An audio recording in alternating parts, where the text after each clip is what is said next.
अड़े संजू छा थियो टेम्पा? सर संजू ऐं चंदर भाई खां 40,000 जो माल वरितो हुई। पैसा ॾियण जो टाइम थियसि त चरीअ जो गुम थी वियो। पर असां हिनखे ॻोल्हे वरितो ऐं लापनि सां रांदि कराई, तॾहिं बि चरीअ जो चए थो पैसा कोन्हनि खे। हाणे इहे चवनि था हिन ते केस करे हिनखे अंदरि कयोसि। हाणे त हिन जी साइकिल ऐं रिक्शा ॿिन्हिनि ते कब्जो कंदुमि ऐं सभु पैसा वसूल कंदोमांसि। तुंहिंजी मां खे अरे सॉरी अड़े हे छा आहे? छा कयो अथई इहो चरीअ चरकट?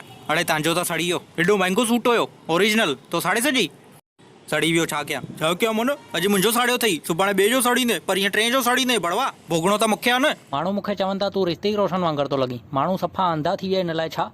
मुंहिंजो नक लंबो आहे, मुंहिंजा वार ॾिसो एॾा ख़तरनाक तपेली कट कराया आहिनि, मुंहिंजी शिकिल ॾिसो कीअं थो लॻां पियो। मां एॾो गोरो आहियां, खीर जो धोतल, ऐं होॾे ऋतिक रोशन एॾो कारो। मूंखे कहिड़ी ज़रूरत हुई तुंहिंजे पिणे खे ॿुधाइण जी कि मां हुनजे पटूअ मां 50 रुपया खया आहिनि? हाणे मारींदो मूंखे अची करे। मम्मी तुंहिंजो कसम मां कुझु न ॿुधो आहे पप्पा खे। मूंखे त पाण पप्पा पैसा ॾे पियो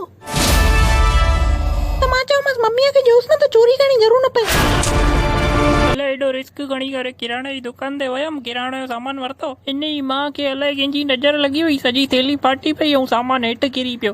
तव्हांखे हिकु दफ़ो सम्झायां थो त सम्झ में नथो अचे वया। वाह गोटिया वाह, हाणे तूं असांखे सम्झाइण लॻंदे, ईअं एॾो वॾो थी वए। हिन गांव में ई रही करे तूं नंढे गोटीअ खां वॾो गोटियो ठाहियो आहीं। उते जा पुट तुंहिंजी गिचीअ में दोरी ॿधी करे सॼे गांव में घुमाईंदोमांइ मां। भाई हिन कोरोना जो कोई इलाज कोन्हे कोया? हिनजो हिकु ई इलाज आहे, सभु पंहिंजे मथां केरोसिन छटे करे बाहि लॻाए छॾियो पाण खे।